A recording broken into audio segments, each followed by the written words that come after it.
இதில் பாருங்க நம்ம எம்எஸ் கிங் ஆஃப் மெலடிட்டேருந்து பிரின்ஸ் ஆஃப் மெலடி எப்படி வந்தார் பாருங்க.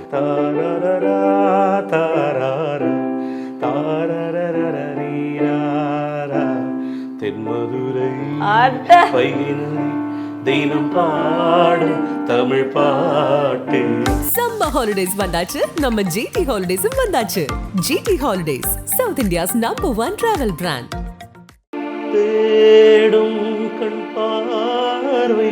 அதுதான் என்ன சொன்னாரு எம்எஸ்சி சார், தம்பி நான் வந்து மெலடி பண்ணுறேன், நீங்கள் ஆர்கனைசேஷன் பண்ணுங்க அந்த படத்தில். அது ஃபஸ்ட் டைம் ஏவிஎம் கம்பெனிக்கு வந்து நம்ம கோடான கோடி நன்றியை சொன்னால் கூட பார்த்தா.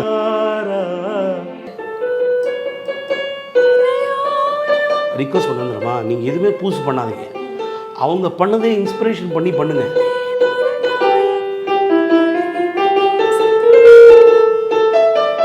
எப்படிங்க நீங்கள் வந்து இதை வந்து நான் இல்லை ஜென்ரேஷன் யூத்து அதெல்லாம் நான் ஒத்துக்கவே மாட்டாங்க. இதில் கமெண்ட்ஸே நிறைய பேர் போடுவாங்க, இவங்களாம் வந்து ஓல்டு ஜென்ரேஷன் அப்படி தான் பேசுவாங்க, இவங்க போடுவாங்க. போனால் போட்டு அதை பற்றி எனக்கு கவலை கிடையாது. ஆனால் ஒன்று சொல்கிறேன்,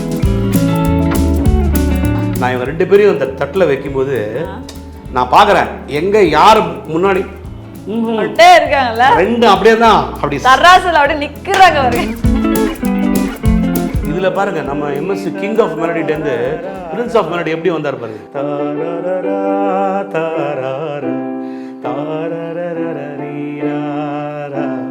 தென்மதுரை தினம் பாடு தமிழ் பாட்டு. The Vivo V50 with stunning design and pro-level portrait photography. Buy now. இனி வீட்லயே பானிபூரி செய்யலாம் எல்லாரும். ஆச்சி பானிபூரி கிட். நான் இங்கே இருக்கிற மியூசிக் ப்ரொடியூசர்ட்டு நான் ரிக்வஸ்ட் பண்ணுறேம்மா, நீங்கள் எதுவுமே பூசு பண்ணாதீங்க, அவங்க பண்ணதே இன்ஸ்பிரேஷன் பண்ணி பண்ணுங்க. இப்போ அந்த சிட்டுக்குருவி சொன்ன பார்த்தீங்களா அவங்கள்ட்ட, இதில் பாருங்க நம்ம எம்எஸ் கிங் ஆஃப் மெலடிட்டேருந்து பிரின்ஸ் ஆஃப் மெலடி எப்படி வந்தார் பாருங்க. தரரரி தரதரரரி தரரரரரி தரரரா தரர தரரரரி தென்மதுரை தினம் பாடு தமிழ் பாட்டு. தேகின்றது பொன்மாலை நிலா, தேயாதது நம் ஆசை நிலா, இது வானம் போலே வாழும் பாசம். ஒன்றும் இல்லை, இ மைனர் இது, அது ஏ மைனர் ஸ்கேல். ஆனா என்ன ராகம் சார்? ஒரே ராகங்க. அது தெரியும் என்ன ராகம் இது? நடபேரி தான். ஓகே, அவர் வந்து ஒரு சேஞ்சும் கொடுக்கல. அதாவது என்னன்னா அந்த இ மைனர்ல பண்ணாரு, அப்படியே ராஜா சார் என்ன பண்ணாரு, அப்படியே ஏ மைனரா மாத்தினாரு. ஓகே, சோ வேற எந்த ஜன்னிய ராகம், அதாவது வேற எந்த ராகமும் இதுல மிக்ஸ் ஆகல. அது வந்து நீங்க இப்ப சொன்னீங்க கீரவாணி எல்லாம் மிக்ஸ் ஆச்சு அப்படி. கீரவாணி வந்து பார்த்த ஞாபகம் இல்லையா மட்டும்தான். ஓகே, இதுல இல்ல, அந்த ஒரே இடத்துல இந்த அங்க ஓடி வேற. ஓகே,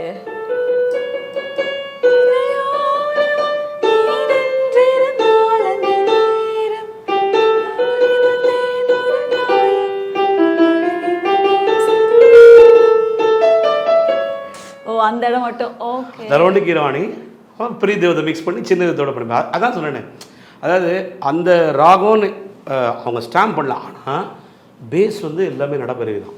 நடப்பெருவியில் வந்து ராஜா சாரும் எம்எஸ்வியும் நின்று கேம் ஆடினாங்க. ஒரு சென்டர் போல் எப்படி எனக்கு ஆளே கிடையாது, நான் தாண்டா ஃபுல்லாக அந்த மாதிரி. அதுக்கு ஈக்குவலான ஒரு ரைட்டிங்கு, அதுக்கு ஈக்குவலான ஒரு சிங்கிங்கு. டிஎம்எஸ்லாம் உயிர் கொடுத்து பாடுவாருங்க. புதிய பறவை எனக்கு ரொம்ப நாள் ஒரு டவுட்டுங்க. ஆக்சுவலாக இந்த மெல்ல தெரிஞ்சுக்கிறதுன்னு ஒரு படம், அதில் வந்து எம்எஸ்சி சாரும் ராஜா சாரும் சேர்ந்து பண்ணியிருப்பாங்க. அதாவது கம்போசிங் எல்லாமே வந்து பார்த்திங்கன்னா உங்களுக்கு வந்து எம்எஸ்வி சார், ஆர்கெஸ்ட்ரேஷன் ஃபுல்லாக வந்து இசைஞானி சார். அதில் அந்த தேடும் கண் பார்வை தவிக்க துடிக்க சொன்ன வார்த்தை ஆற்றில் போனது தரத்தாரா. எனக்கு ரொம்ப நாளாக டவுட்டு, இந்த மனுஷன் வந்து எப்படி இப்படி ஒரு சாங்கை இப்படி பண்ணியிருப்பாரு. இதுக்கு ராஜா சார் வந்து அவரு செல்லோ டபுள் பேஸ் பூந்துலாடுப்பார் ஆகுது. ஏன்னா வெஸ்டர்னில் புலிங்க இருந்தாங்க அப்படி போட்டு அதில் இசைஞானி வந்து அவர் ஸ்டாம்பை குத்திருப்பார். ஆனால் இந்த மெலடி கொடுத்தா தான் அந்த மாதிரி ஒரு பேக்ரவுண்ட் மியூசிக்கை ப்ரொடியூஸ் பண்ண முடியும். அப்போ அதுதான் என்ன சொன்னார் எம்எஸ்சி சார், தம்பி நான் வந்து மெலடி பண்ணுறேன், நீங்கள் ஆர்கனைசேஷன் பண்ணுங்கன்னாரு அந்த படத்தில். அது ஃபஸ்ட் டைம் ஏவிஎம் கம்பெனிக்கு வந்து நம்ம கோடான கோடி நன்றியை சொன்னால் கூட பத்தாது. ஏன்னா இந்த 2 திருவங்களையோடைய குணம் வந்து அந்த மெல்ல திறந்த கதவு படத்துலங்க எனக்கு ரொம்ப நாள் டவுட்டு, இந்த மனுஷன் வந்து எப்படி ஸ்டாம்பிங், ஏன்னா எம்எஸ்சியோட ஸ்டாம்பிங் இல்லையே இந்த பாட்டில். நான் அந்த பல்லவியில் வச்சுருந்தேன், சரணத்தை கொண்டு வச்சார்ல, தராரி தரராரி தராரி என் தேவனாரா அங்கே வச்சிட்டேன். நாளை இந்த சூப்பர் ஜீனியஸ் ஜீனியஸ். இதில் நான் அதனால தாங்க இவங்களை காட்ஸ் ஏஞ்சல்ஸ்னு சொல்கிறேன். KV Madhavan sir, MSC sir, 3 பேரும் கடவுளோட குழந்தைங்க. ஆக்சுவலாக human cannot do like this. இது வந்து இல்லைங்க. இப்போ நான் என்ன சொல்கிறேன், பெஞ்ச் மார்க்ன்றது ஒரு ட்ரெண்ட் செட்டுன்றது. நான் என்ன தான் இருந்தாலும் அம்மா என்ன தான் நீங்கள் வந்து 5 வயசுலேயும் அப்பா வந்து அப்பான்னு தான் கூப்பிட்றீங்க, அம்மான்னு தான் கூப்பிட்றீங்க. 50 வயசில் நீங்கள் உங்கள் அப்பா அம்மா எப்படி கொடுப்பீங்க? மாறுமா? அதுதான் நான் கேட்குற கேள்வி. மியூசிக்கில் எப்படி வந்து ஒரு அம்மாவோ அப்பாவோ மாறுமான்னு? ஸ்ருதி மாதா லயம் பிதா, மெலடி பிஜிஎம், இது 2ம் ஹஸ்பண்ட் அண்ட் ஒய்ஃபு அப்பா அம்மா மாதிரிங்க. எப்படிங்க நீங்கள் வந்து இதை வந்து நான் இல்லைங்க ஜென்ரேஷன் யூத்து அதெல்லாம் நான் ஒத்துக்கவே மாட்டாங்க. சும்மா ஜனங்க டேஸ்ட்டு மாறி போச்சு அதெல்லாம் கிடையாது. நீங்கள் வந்து அந்த ஸ்டாண்டர்ட் கொண்டு வந்தீங்க பாட்டை. இது ரொம்ப ஒரு வருத்தகரமான சம்பவம். நீங்கள் எல்லாம் அதாவது இப்போ இதில் கமெண்ட்ஸே நிறைய பேர் போடுவாங்க, இவங்கெல்லாம் வந்து ஓல்டு ஜென்ரேஷன் அப்படி தான் பேசுவாங்க, இவங்க போடுவாங்க. போட்டு அதை பற்றி எனக்கு கவலை கிடையாது. ஆனால் ஒன்று சொல்கிறேன், இந்த மாதிரி மியூசிக் கேட்குறதுலாம் இவங்களுக்கு கொடுக்கணும் இல்லை, பொறுமையும் இல்லை. ஆனால் சில யங்ஸ்டர்ஸ் இருக்காங்க, சில யங்ஸ்டர்ஸ் தேடி கண்டுபிடிக்கிறாங்க. இப்போது நான் வந்து என்கிட்ட நான் அந்த 2 இன்டர்வியூ கொடுத்தேனே, அதில் ஒரு 2 பேர் ஃபேஸ்புக்கில் வந்து அவங்க சொல்கிறாங்க, சார் எப்படி சார் நாங்கள் தெரிஞ்சுக்காமல் போனோம். நாங்கள் இந்த ஒரு பையன் ஓப்பனாக சொன்னாங்க, சார் நாங்கள் வந்து இப்போ இருக்கிற one of the music directors வந்து நாங்கள் வந்து இன்ஸ்பயர் எடுத்து பண்ணியிருந்தோம்.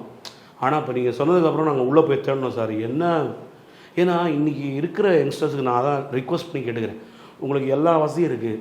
இன்றைக்கி வந்து மீடியா வந்து இப்போ பாருங்களேன், இப்போ நான் இதை சொல்கிறதுக்கு வந்து இவ்வளோ மீடியாஸ் எனக்கு இருக்குங்க. இன்றைக்கி தாங்க இது இருக்குது. நான் 49 ஏஜில் தான் நான் சொல்கிறேன். இது திருப்பி நான் சொல்கிறேன், என்னுடைய வயதும் ஒரு காரணம். அந்த எக்ஸ்பீரியன்ஸில் நான் சொன்னால் தான் இப்போ நீங்களே அதை ஒத்துப்பீங்க. இல்லைனா நான் 20 வயசில் சொன்னால் என்ன பண்ணுவீங்க, ஜஸ்ட் லைக் தான் நீங்கள் கடந்து போடுவீங்க. நிறைய சின்ன பையன் தான் சொல்கிறான் போடுவீங்க. ஸோ இப்போ இந்த மியூசிக்கோட மகத்துவத்தை வந்து நம்ம இப்படி சொல்லி புரிய வச்சா, இவ்வளோ மேட்டர் இருக்காடா, முதல்ல இவ்வளோ ஃப்ரேசிங்கே கிடையாதுங்க. சரணத்தில் எவ்வளோ வேரியேஷன் வச்சுருக்காரு பாருங்கள். நம்ம கேட்குறதுக்கும் அவ்வளோ கமர்ஷியல் என்ன இல்லை இந்த பாட்டில். என்ன ஒரு மெலடிங்க, அதனால தான் கிங் ஆஃப் மெலடிங்க. அந்த கிங் ஆஃப் மெலடி கூடயே ட்ராவல் பண்ணி தான் அவர் பிரின்ஸ் ஆஃப் மெலடின்னு வந்தார். சார் ஆக்சுவலி இன்னொரு அதாவது ஒரு ஜாம்பவான் அப்படின்னா இவங்கெல்லாம் தான் இண்டஸ்ட்ரியை வந்து பார்த்தீங்கன்னா ஆண்டுட்டு இருந்தாங்க அந்த டைமும் சரி. இப்பயும் அவங்க மறைவுக்கு அப்புறமா ஆள்றாங்க அப்படின்னா எஸ்பிபி சார் ஒருத்தர். அவர் வந்து அதாவது அவருக்கு நீங்கள் கிட்டத்தட்ட வந்து பார்த்தீங்கன்னா அவரும் நீங்கள் காம்போவில் 1000 பாடல்களுக்கு மேலே நீங்கள் பண்ணியிருக்கீங்க. அதுவே வந்து ஒரு பெரிய விஷயம். எங்களுக்குலாம் வந்து நினச்சி கூட பார்க்க முடியல. 1000ங்கிறதெல்லாம் வந்து இட்ஸ் அ ஹியூஜ். இப்போ 10 நாள் ஒரு படம் ஓடுதே இல்லை 10 அப்படிங்கிறதே ஒரு பெரிய விஷயமா இருக்குது. ஸோ 100ங்கிறது இன்னும் பெரிய விஷயமா இருக்குது. 1000லாம் தொடவே முடியாத ஒரு இடமா இருக்குது. ஆனால் அத்தனை பாடல்கள் பண்ணியிருக்காரு அவர் உங்கள் கூட சேர்ந்து. அது மட்டும் இல்லாமல் அவரும் சரி, எம்எஸ்வி சாரும் சரி, இசைஞானியும் சரி, அவங்க எல்லாம் சேர்ந்து அத்தனை விஷயத்தை கிரியேட் பண்ணியிருக்காங்க. அவ்வளோ அழகான படைப்புகளை எங்களுக்கு கொடுத்துருக்காங்க. அந்த காம்பினேஷன்ல ஏதாவது ஒரு பாடல் எங்களுக்கு சொல்லுங்க சார். 3 சாங் சொல்றாங்க, எனக்கு ரொம்ப பிடிச்சமான சாங். அதாவது நான் வந்து எஸ்பிபி சார் கூட நான் வேலை செஞ்சது வந்து கடவுள் எனக்கு கொடுத்த ஒரு பெரிய கௌரவம், பிச்சைன்னே சொல்லலாம். அந்த கடவுள் போட்ட பிச்சை எனக்கு. என்னன்னா இந்த 1000 பாட்டு பக்தி பாட்டு நான் பண்ணும்போது நான் பாடுற ஸ்டைல் நம்மள அறியாமே சில நேரம் எம்எஸ்சி சார் ஸ்டைல் வரும். ஏன்னா எங்கள் அப்பா எம்எஸ்சி சார் கூடனால எங்கள் அப்பாவுக்கும் கொஞ்சம் எம்எஸ்சி ரிசம்பன்ஸ்னால எஸ்பிபி சார் சொல்லுவார், டே நீ ட்ராக் போடும்போது அப்படியே எம்எஸ்சி சார் மாதிரியே நான் பாடும்போது அந்த டிம்பர் சொல்லுவார் அவர். அந்த சங்கதியை நம்ம அது மாதிரியே பாடுவோம். ஏன்னா சில ராகங்கள் வந்து அவரை நம்மளை அறியாமலே வந்து அவரோட இன்ஸ்பிரேஷன் நமக்கு வரும். அப்போது எம்எஸ் சார் சொல்லுவார், நான் சொல்லுவேன் சார் என்ன பாட்டெலாம் பாடுறீங்க சார். நான் வந்து சொல்லுவேன் அவர்கிட்ட, சரி உனக்கு என்னடா பிடிக்கும் நான் பாடலாம். அவர் கேட்பார் ஃப்ரீ டைமில் இருக்கும்போது. சார் 3 சாங் நீங்கள் எம்எஸ்சி சார் பாடினது வந்து அடிச்சிக்கவே முடியாது. எல்லாரும் வந்து நீங்களே கூட நினைப்பீங்க நான் இந்த பாட்டு அந்த பாட்டுன்னு சொல்லுவீங்க. நான் சொல்கிறேன் சார் 3 சாங் நீங்கள் அவருக்கு பாடினதில் வந்து அதாவது அவரோட கம்போசிங் வந்து 100% இல்லை சார், 200% ஜஸ்டிஃபை பண்ண சாங்னு சொல்லுவேன். என்ன பாட்டுனா, கம்பன் ஏமாந்தா இளம் கன்னியரை ஒரு மழலை என்றாலே தரரி தராரி. அந்த மூணுலேயே பேர் அப்படியே நீங்கள் அந்த பாட்டில் தெரியும் எப்படி அந்த கம்பன் ஏமாந்தான்ற வார்த்தையில அந்த கம்போசிங்கும் அந்த அதே மாதிரி வானிலா உன்வாலி உன்னில இந்த பாட்டு அப்படியே நான் சொன்னேன் சார். ராகங்கள் 16 உருவானவர் சரணம் பாருங்க. கலை மீது தான் மீட்டும் சுகமான வீணை தரராரி தரராரி தரராரி.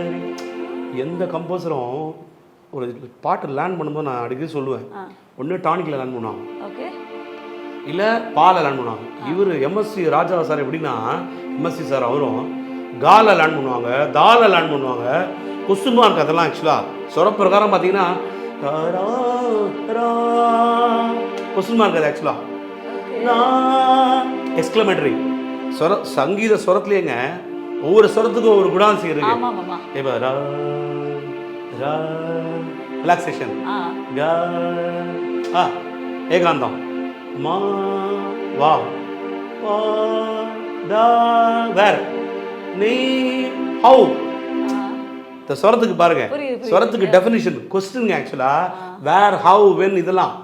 இவரு கலை மாது தான் மீட்டும் சுகமான வீணை தரிராரி தரராரி தரராரி கா தரரார தரராரி நாரி தானான ஆதார ஸ்ருதி கொண்டு வீணையம்மா. பாலு சாரு தரரார தரனான தானராரி தாராரி தாராரி தாரரே ரே பா. அப்படிங்க யாரா நமக்கு யோசிக்க முடியும்? லெஜெண்ட்ஸ். இப்போ இந்த நான் ஏன் king of melody prince of melody Raja sir செண்பகமே இங்கேருந்து டிராவல் பாருங்க. அதாவது இன்ஸ்பிரேஷனுக்கும் காப்பிக்கும் இதுதான் வித்தியாசம். இன்ஸ்பிரேஷன் இதுதான் இன்ஸ்பிரேஷன். அந்த கிங் ஆஃப் மெலடியோட ஃபுட்பாத்லேயே போயிட்டு இவர் அங்கேயிருந்து தூக்கி வந்தாருங்க. அது எனக்கு என்ன தெரியுமா சந்தோஷம், இந்த R&D பண்ணும்போது நான் இவங்க 2 பேரையும் அந்த தட்டில் வைக்கும்போது நான் பார்க்குறேன் எங்கே யார் முன்னாடி இருக்காங்கல்ல 2 அப்படியே தான் அப்படி சராசரில் அப்படியே நிற்கிறாங்க முடியலங்க. ஏன்னா சத்தியமாக சொல்கிறேங்க, சோறு வேணாம், தண்ணி வேணாம், எதுவுமே வேணாங்க. நான் இன்றைக்கி எவ்வளோ பேர்ட்ட சொல்லுவேன், ஆல்கஹால் அடிக்டாக இருக்காங்களா, ஆல்கஹால் அடிக்டாக எல்லாருக்கும் இந்த பழக்கத்தை ஏற்றி கொடுங்களேன். இந்த மியூசிக் கேட்குற பழத்தை இவங்க 2 பேர் மியூசிக் கேட்டாங்கன்னா இல்லைங்க அவங்களால போகவே முடியாது. ஏன்னா இந்த அப்படியே அந்த ட்ரெயின் ஆடுவாங்க. அதில் எனக்கு மற்றவங்க மேலே ஹேட்டர் கிடையாதுங்க. நான் திருப்பி சொல்கிறேன், every one has a talent. யாருமே ஸ்பார்க் இல்லாமல் ஜெயிக்க முடியாது. நம்ம அனி ப்ரோவாக இருக்கட்டும், ரஹ்மான் சாராக இருக்கட்டும், ஹாரிஸாக இருக்கட்டும், எல்லாருமே ஒவ்வொரு துறையில் சிறந்து விளங்கின ஆட்கள், அதில் நான் டவுட்டே கிடையாது. ஆனால் நான் ஏன் இதில் டிஃபர் பண்ணுறேன்னா, நிறைய பேர் எனக்கு அந்த ஃபோன் கிளாஸ் நிறைய பேர் பேசுனாங்க. நீங்கள் நான் சொல்கிறேன், இது என்னோட வியூ. நான் R&D பண்ணதில் இந்த மாதிரி ஒரு அனலைசேஷன் எனக்கு வேறு யார்கிட்டையும் கிடைக்கல ஆக்சுவலாக. சில பேர் சொல்லுவாங்க, இல்லை கேட்கவே. நான் என்ன சொல்கிறேன், இளையராஜா சார் 1000 படம் பண்ணார். 5000 ஒரு படத்தில் 5 பாட்டே அவர் ஹிட் பண்ணார். அந்த படம் காணாமல் போயிருக்கு. ஸ்டில் அவருடைய பாடல் இன்னும் போயிட்டே இருக்குது. அதே மாதிரி எம்எஸ்வி சாரதும் சில படங்கள் காணாமல் போயிருக்கலாம், ஆனால் அவரோட பாட்டு ஸ்டில் ஸ்டாண்ட். இன்றைக்கி இவ்வளோ விஷயங்கள் நம்ம தேடுற லெவலுக்கு அவங்க விட்டுட்டு போயிருக்காங்க. அவ்வளோ மியூசிக் இருக்குங்க அது உள்ள. நான் இன்றைக்கி சொல்கிறேங்க, இளையராஜா சார் எம்எஸ்வி சாராலே இந்த இன்ஸ்பிரேஷன் காலமில் நீங்கள் வேறு எங்கேயுமே போகாதீங்க. 30 வருஷமாக I am surviving in this devotional field. இன்றைக்கி ஒரு சாஃப்ட்வேர் இன்ஜினியர் என்ன ஏர்ன் பண்ணுவானோ அதை தான் நான் ஏர்ன் பண்ணுறேன் இன்றைக்கி என் மியூசிக் ஃபீல்டில். இன்றைக்கி நீங்கள் எல்லாம் என்ன சொல்லுவாங்க ஜென்ரலாக, மியூசிக் எப்போவுமே சைடில் வச்சுக்கோங்க, என்றைக்குமே கையில் நிரந்தரமாக ஒரு வேலை. எங்கள் அம்மா இதை சொல்லுவாங்க என்கிட்ட. நான் கெமிஸ்ட்ரி கிராஜுவேஷன் முடித்தோடனே ரேன்பேக்ஸில் வேலை கிடச்சிது எனக்கு. ரேன்பேக்ஸில் நான் குவாலிட்டி கண்ட்ரோல் எக்ஸிக்யூட்டிவ். அப்போது நான் இந்த மியூசிக் எடுக்க போகிறேன்னா எங்கள் அம்மா ஒரு சொன்னான், டிசைட் பண்ணிட்டு எடுத்துக்கோ, ஏன்னா உங்கள் அப்பா, ஏன்னா எங்கள் அப்பா கடந்த அவ்வளோ காம்படிஷன் இருந்தது, அதனால் இது ஃபீல்டில் காம்படிஷன் ஜாஸ்தி. நான் சொன்னேன், இல்லைம்மா, ஏன்னா நான் 5 வயசுலேயே கிளாசிக்கல் படிச்சிட்டேன். நல்ல ஸ்ட்ராங் ஃபவுண்டேஷன் போட்டுவிடும். அதனால தான் இன்றைக்கி நான் யங்ஸ்டர்ஸ் எல்லாருமே நான் சொல்கிறேன் வெஸ்டர்ன் படிங்க வேணான்னு சொல்ல, ஆனால் அதுக்கு ஈக்குவலாக கிளாசிக்கலையும் படிங்க. ஏன்னா கர்நாடிக் மியூசிக் படித்தா தான் நீங்கள் வந்து ஸ்டாண்டே பண்ண முடியும். இன்றைக்கி எம்எஸ்வி சாரும் சரி இளையராஜா சார் சரி அவ்வளோ படம் பண்ணதுக்கு காரணமே வந்து அவங்களுக்கு வந்து அந்த கிளாசிக்கல் டெப்த்து. ராஜா சார் வந்து கிளாசிக்கல் கற்றுண்டாருமா, இனிஷியலாக வெஸ்டர்ன் டோரில் தான் வந்தார். ஆனால் அவர்கிட்ட அந்த குற்றச்சாட்டு இருந்தது. அதுக்கப்புறம் தான் வருஷமே நல்ல கங்கை கரை மன்னடிலாம் பண்ணார், நாதன் விழுந்தடி பண்ணார், ஸ்ரீரஞ்சனியில் இசையரசிலாம் பண்ணார். அப்போ தான் தாய் மூகாம்பிகையில் கிளாசிக்கல் தெரியாமலாம் பண்ண முடியாது. அவர் நல்லா கற்றுண்டார் கிளாசிக்கல். அதுதான் நான் சொல்கிறேன். இன்றைக்கி இருக்க யங்ஸ்டர்ஸுக்கு டைம் இருக்குமா? டெக்னாலஜி உங்களுக்கு அந்த மாதிரி இருந்ததா? இன்றைக்கி எங்கேயும் நிம்மதி வந்து 55 மியூசிஷியன்ஸ் வச்சுன்னு எம்எஸ்சி சார் உயிரை விட்டு பண்ண கம்போசிஷன், டிஎம்எஸ் சார் உயிரை விட்டு ஒருத்தர் தப்பு கூட திருப்பி பாடணும். கௌரவம் படம்லாம் எப்படிமா லாஸ்ட் கிளைமேக்ஸில் யோசிச்சு பாருங்கள். அந்த அந்த மியூசிக் அறிவினை கொடுப்பதோ துரோணரின் கௌரவம் விஷுவல் பண்ணலாமா? விஷுவல் இல்லாமல் நடிச்சவங்க டிஎம்எஸ் சாரும் எம்எஸ்வி சாரும். அதனால தான் நான் ஸ்டாம்பிங் கொடுக்குறேன் அவங்களுக்கு கம்போசர்னு. ஏன்னா இனிமேல் தான் பண்ண போகிறாங்க பிக்சரைசேஷன். இனிமேல் தான் இப்போ சொல்லுவாங்க குரோமேட்டிக் சேலஞ்சுக்கு, யார் அந்த நிலவு ஏன் இந்த கனவு குரோமேட்டிக் கம்போசிஷன் ஆகணும். அப்போ சிவாஜி சார் வந்து மண்டையை பிச்சுனாராம், என்னையா இப்படி கம்போஸ் பண்ணுறார் பாட்டு, இப்படி பாடுறார் டிஎம்எஸ், எப்படியா நான் நடிக்கிறது, ஒரு வாரம் வீட்டில் குட்டி போட்டு போன மாதிரி சுற்றுந்தாராம். அப்போ தான் சிவி ராஜன் சார் ஒன்றுமே வேணாம், ஒரு மஃப்ளர் ஒன்று போடுவேன் சிகரெட் ஸ்டைலாக. அதுதான் ரஜினி சொன்னார், நான் ஸ்டைல் பண்ணனே கிடையாதுங்க, சிவாஜி சார் தாங்க ரியல் ஸ்டைல் பண்ணுன்னு சார். ஒன்று சொல்கிறாங்க, இனிமேல் அந்த மாதிரி ஒரு நடிகை பிறக்க முடியாது, இனிமேல் அந்த மாதிரி ஒரு கம்போசர் திருப்பி வர முடியாது, இனிமேல் அந்த மாதிரி ஒரு ரைட்டர் வர முடியாது. இதுதான் விஷயம். நம்ம வந்து இப்போ நான் தான் என்ன நிறைய பேர் கேட்பாங்க, உங்களுக்கு சினிமா பண்ண ஆசை இல்லையா, ஏன் நீங்கள் விட்டீங்கன்னு. எனக்கு ஆசையே இல்லை. எனக்கு வந்து அது பெருசாக டிசப்பாயின்மெண்ட் கிடையாது. சினிமாவில் பண்ணால் தான் நீங்கள் வந்து அதை பரீட்சை டிவோஷனில் I am still doing lot of experiments. Okay, அது வந்து ஒரு குறிப்பிட்ட மக்களுக்கு தான் ரீச் ஆகும், எல்லா ஜனங்களும் ரீச் ஆகாது. ஏன்னா நம்ம ஹிந்து டிவோஷனல் பண்ணுறதுனால only Hindus can enjoy that songs. Okay, ஆனால் இதில் நாங்கள் சம்பாதிச்சுட்டு இதில் நாங்கள் என்ன வேணுமோ அதை நாங்கள் வந்து நாங்கள் ஹாப்பியாக பண்ணிக்கிறோம், அனுபவிக்கிறீங்க அந்த சந்தோஷத்தை. அதில் நான் போதும். That enjoyment cannot give any Joy. என்ன இப்போ ஒரு கோடி பேர்கிட்ட ரீச் ஆகிறவன் வந்து ஒரு 10 லட்சம் பேர்கிட்ட ரீச் ஆவேன், அந்த 10 லட்சம் பேர் என்ஜாய் பண்ணுறான் பாருங்க இதை, அது we are happy. We don't have any regret. Cinema பண்ணலே வந்தால் நம்ம நல்லா பண்ண போகிறோம், வரலான்றதாலும் வி ஆர் நாட், அதுக்காக நம்ம வந்து சோன். அதுதான் நீ நான் சொல்ல வரேன். சினிமா கனவுகளோடையே வந்து நீங்கள் கிடைக்கலன்னு சொல்லிட்டு நீங்கள் ஃபெடப் ஆகாதீங்க. உங்களுக்கு கிடைக்கிற ஒர்க்கை அதில் உங்கள் டேலண்ட்டை வந்து எக்ஸிக்யூட் பண்ணுங்கள். இந்த மாதிரி வெரைட்டியாக கேட்டு அழகாக அதில் ட்ராவல் பண்ணுங்க. டெக்னாலஜி சூப்பருங்க. இன்றைக்கி அன்பிலீவபிள் டெக்னாலஜி. இன்றைக்கி என்ன வேணால் பண்ணலாம், நீங்கள் டெக்னாலஜியில். நான் சொல்கிறேன், நீங்கள் அந்த டெக்னாலஜியோட தான் நானும் ஒன்றுருக்கேன்.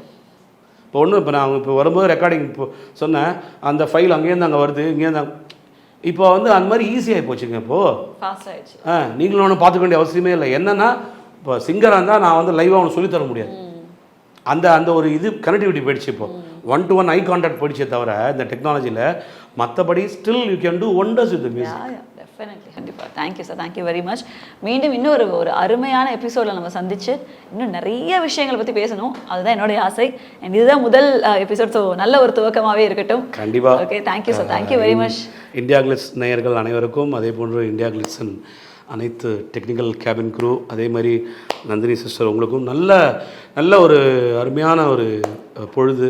எனக்கு என்னென்னா, இந்த மாதிரி மியூசிக்கல் தியரிஸும் இந்த மாதிரி மியூசிக்கல் ப்ராக்டிக்கல் R&Dயும் எல்லோரும் பண்ணணும். மியூசிக் தெரிஞ்சவங்க எல்லோரும் இது மாதிரி பண்ணி, எப்போவுமே நான் சொல்லுவேன், நல்ல மியூசிக்கை கேளுங்க, நல்ல மியூசிக்கை வந்து ப்ளஸ் பண்ணுங்கள், ஆராதிங்க, சப்போர்ட் பண்ணுங்கள். அதேமாதிரி மியூசிஷியன்ஸும் இந்த ஆர்ட் ஃபார்மில் இருக்கிற எல்லோரும் வந்து டேலண்டட் இந்த உலகத்தில், எல்லாருக்கும் உங்களான சப்போர்ட்டை கொடுங்க. அதுதான் என்னுடைய விருப்பம், என்னுடைய மனமார்ந்த நன்றி. Once again to all, one and all, always Kalaivani, let's stays with all of us for ever. Thank you sir, thank you very much. நன்றி, வணக்கம். சம்மர் ஹாலிடேஸ் வந்தாச்சு, நம்ம ஜிடி ஹாலிடேஸும் வந்தாச்சு. GT holidays, south India's #1 travel brand. The Vivo V50 with stunning design and pro-level portrait photography.